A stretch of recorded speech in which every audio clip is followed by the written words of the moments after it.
जिसका कोई नहीं होता उसके भगवान होते हैं। किशोर का जन्म एक संपन्न परिवार में हुआ था। उसके पिता नगर के प्रसिद्ध सेठ थे। परिवार में कोई कमी नहीं थी। किशोर के दो बड़े भाई थे जो पिता के व्यवसाय में उनका हाथ बटाते थे, किंतु किशोर के लिए सब कुछ ठीक नहीं था। किशोर जन्म से ही नेत्रहीन था। इस कारण सारा जीवन घर में ही व्यतीत हुआ था। उसको घर में ही सभी सुख सुविधा मिलती थी। नेत्रहीनता के अतिरिक्त किशोर के लिए एक और कष्टकारी स्थिति थी। वह यह कि उसकी मां का निधन छोटी उम्र में ही हो गया था। यद्यपि किशोर के पिता और उसके भाई उससे अत्यधिक प्रेम करते थे और उसकी सुख सुविधा का पूर्ण ध्यान रखते थे, किंतु व्यापार की व्यस्तता के चलते वह घर में अधिक समय नहीं दे पाते थे। किशोर का जीवन सेवकों के सहारे ही चल रहा था, जिस कारण किशोर के मन में विकृत उत्पन्न होने लगी। वह ठाकुर जी के ध्यान में लीन रहने लगा। धीरे धीरे ठाकुर जी के प्रति उसकी भक्ति बढ़ती चली गई। अब उसका सारा समय ठाकुर जी के ध्यान और भजन कीर्तन में ही व्यतीत होने लगा। उसके पिता और उसके भाइयों को इससे कोई आपत्ति नहीं थी। उन्होंने कभी इस कार्य से नहीं रोका, किंतु समय की गति को कौन रोक सकता है। समय आने पर दोनों बड़े भाइयों का विवाह हो गया। आरंभ में तो सब ठीक चल रहा था, किंतु धीरे धीरे किशोर की भाभीियों को किशोर खटकने लगा। किशोर भी अब युवा हो चला था। उसकी दोनों भाभियां किशोर की सेवा करना बिल्कुल पसंद नहीं करती थी। पहले तो वह इस बात को मन में छुपाए रही, किंतु धीरे धीरे इस बात ने किशोर के प्रति ईर्ष्या का भाव ले लिया। अपनी भाभीियों की इन भावनाओं से अनभिज्ञ किशोर उनमें अपनी मां का रूप देखता था और सोचता था कि उसकी मां की कमी अब पूर्ण हो गई है।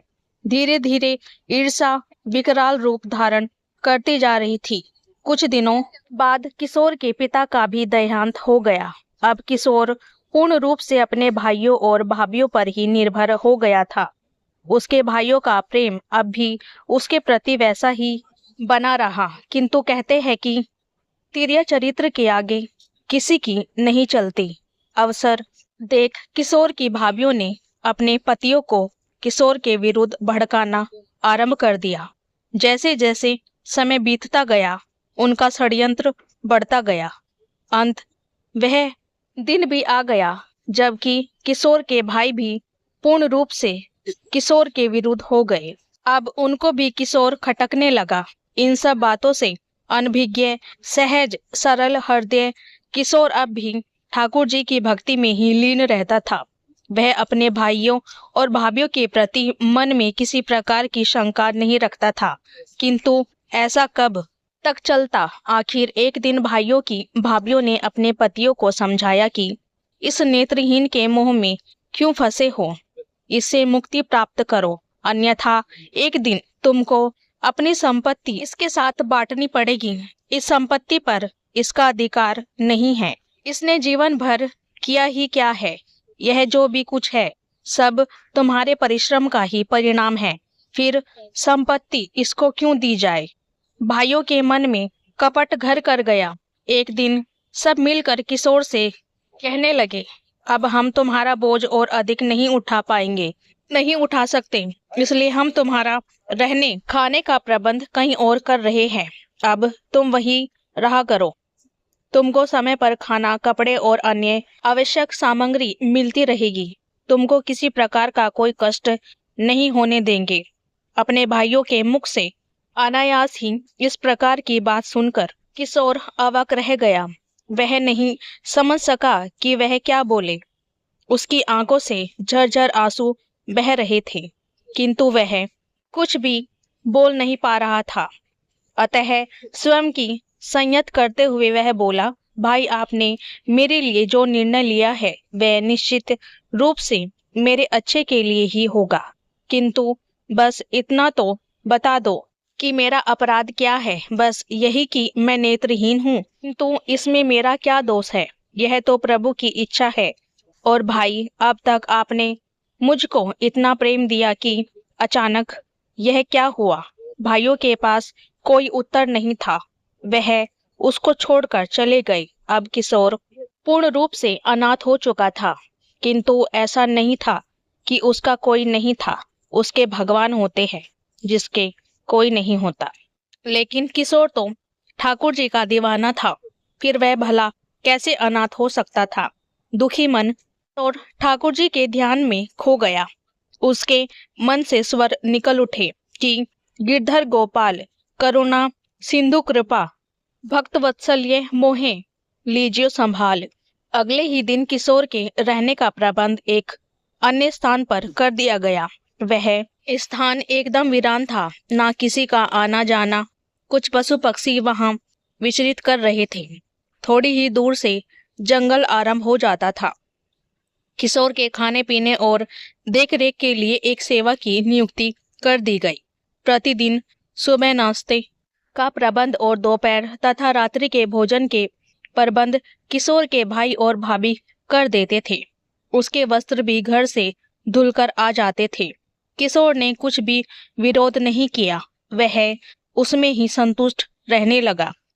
उनका नियम था, वह जब भी कुछ भोजन करता पहले अपने गोविंद का स्मरण करता, उनको भोजन अर्पित करता और उस भोजन के लिए धन्यवाद देकर तब भोजन ग्रहण करता। कुछ दिन यह क्रम चलता रहा। इस बीच किशोर की दोनों भाभीियों को पुत्र रत्न की प्राप्ति हुई।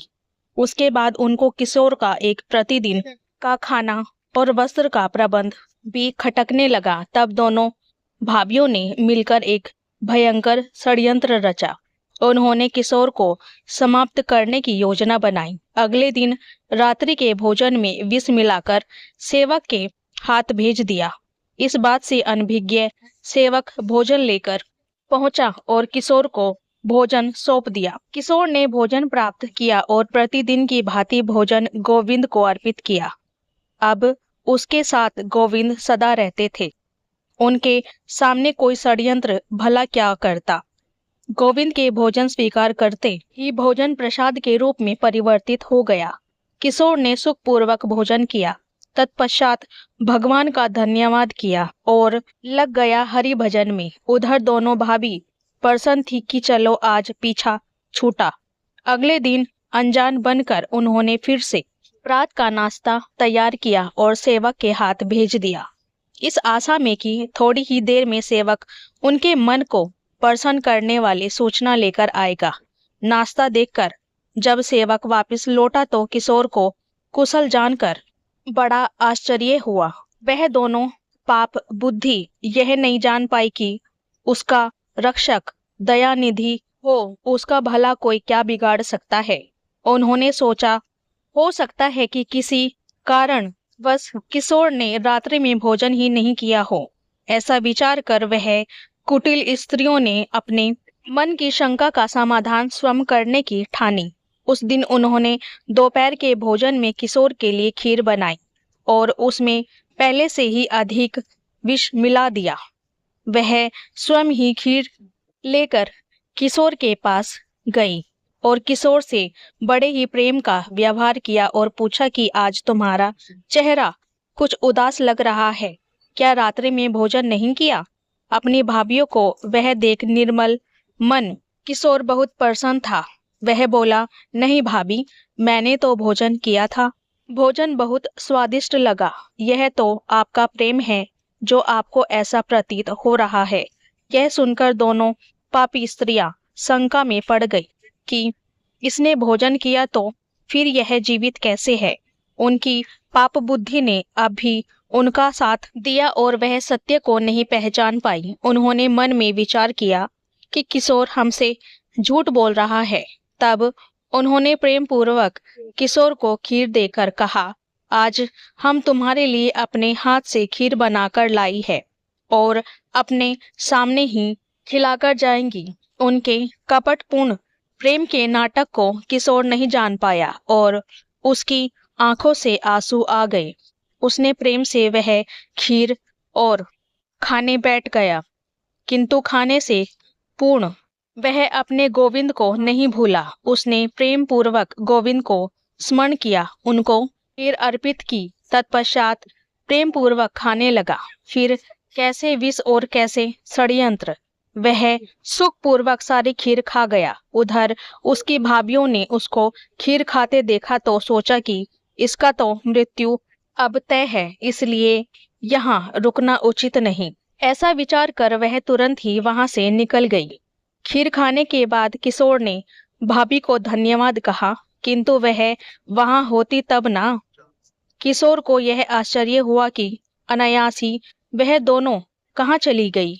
जब कोई उत्तर नहीं मिला तो उसने भगवान का पूर्ण स्मरण किया और हरि भजन में लीन हो गया। उधर दोनों भाभी प्रसन्न मन अपने घर पहुंची तो देखा घर में कोहराम मचा था। देखा तो पता चला कि उन दोनों के पुत्रों ने कोई विषैला पदार्थ खा लिया है, जिससे उनकी मृत्यु हो गई है।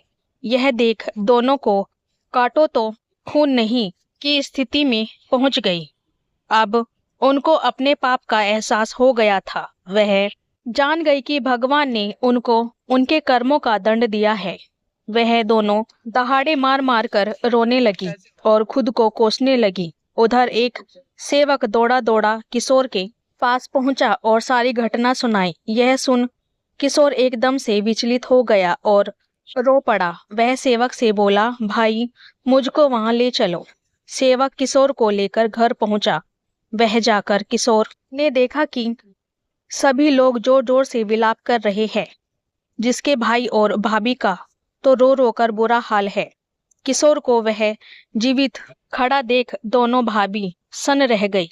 अब उनको इस बात का विश्वास हो गया था कि जिस किशोर को उन्होंने ठुकरा दिया और उसकी हत्या करने की त्रुटि करी, भगवान स्वयं उसके साथ है, इसलिए उसका बाल भी बाका नहीं हुआ, बल्कि भगवान ने उनको ही उनकी करने का फल दे दिया है। वह दोनों कुटिल स्त्रियां किशोर से भयभीत हो उठी और उसके पैरों में गिर पड़ी।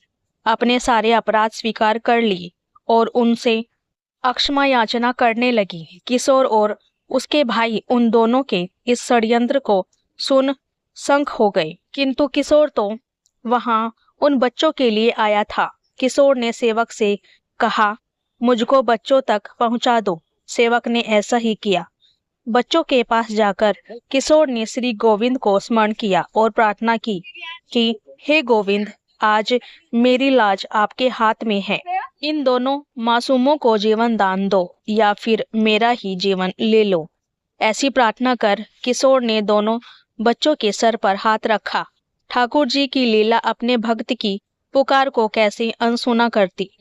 पल भर में ही दोनों बच्चे जीवित हो उठे। यह देख किशोर के भाई और भाभी को बहुत लज्जा आई। उन्होंने किशोर से अपने कर्मों के लिए क्षमा मांगी और कहा कि अब उसको कहीं जाने नहीं देंगे। अब वह यहीं रहेगा पहले की तरह। किंतु किशोर का सवत्र तो अब उनके गोविंद थे। उसको इन सब बातों से भला क्या लेना देना। वह सेवक के साथ वापस लौट गया। किशोर के भाई और भाभी बहुत लज्जित हुए। सारा समाज उनको बुरा भला कह रहा था। सबने यही कहा कि अंत में वही भाई काम आया जिसको उन्होंने निर्दयता से ठुकरा दिया था। उन सभी को सारी रात नींद नहीं आई। अगले दिन सभी ने मिलकर किशोर को वापस लाने का निर्णय किया। सब लोग मिलकर किशोर के पास पहुंचे, किंतु किशोर तो पहले ही सब कुछ भांप चुका था। तो लोग जब किशोर के निवास पर पहुंचे तो किशोर वहां नहीं था। वह वहां से जा चुका था। भाई भाभी को बहुत पछतावा हुआ। उन्होंने किशोर को आसपास बहुत खोजा, किंतु वह नहीं मिला। निराश मन सब लोग वापस लौट गए। उधर जंगल में कहीं दूर स्वर लहरिया गूंज रही थी। हे गिरधर गोपाल, करुणाधि कृपा, भक्त वत्सल्य मोहि लीजो संभाल।